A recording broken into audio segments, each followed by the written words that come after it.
It's Pickles. I want to show you all a little attack I did in GC. I will first start with looking at my lineup. So, as you saw, I don't really use, pause that, I don't really use Storm Rider is one of my third backups. I like using Blockhead. I know Storm Rider is a better backup, but I only have two. One is a 188, one's a 120, so not there yet. Great Sage could have a Ravager, but I'm lazy and I haven't been checking my backups. But instead of a Arcane Caster, I could put in my 192 Ravager. That's all right.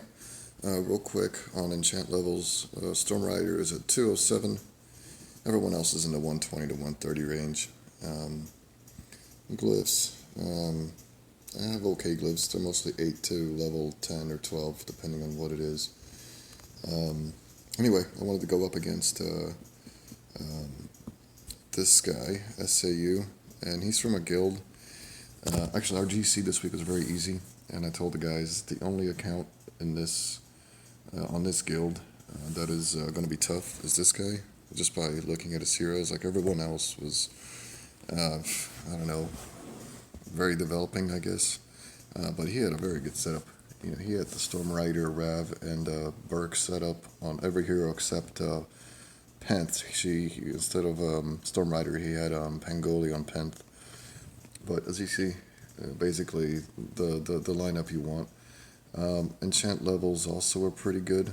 You got 180 on Imp Mistress, so between 140 and 180 or 200 I think he had almost on his Storm Rider, so slightly higher, definitely higher enchant levels. Glyphs were kind of interesting because he focused a lot on certain glyphs and not a lot on anything else, which I've seen before.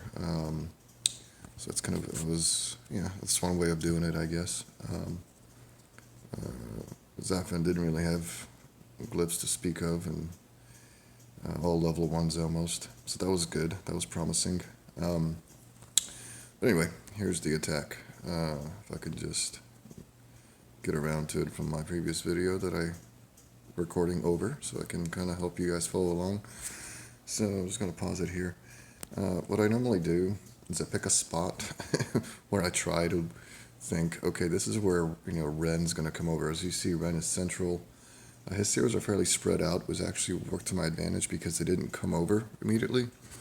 So that helps. So I could focus all my heroes on a small group versus, 5 on 5. And I'll deploy my Shaman, Toxic Shaman here on the top, or to the right above Storm Rider. And essentially just wait for Path to divine her skill. And luckily for me, Ambro started, or not Ambro, but Rand started coming over. So that was a good sign. So this is just a waiting game. Just wait for that path to go ahead and divine. And of course, my Storm Rider deploys frickin' Arcane Caster and GC. This is perfect. On my left-hand side, I have a Bastion with a Genie and a Ren, and I think an Imp Mistress, and she always dies within 2 seconds.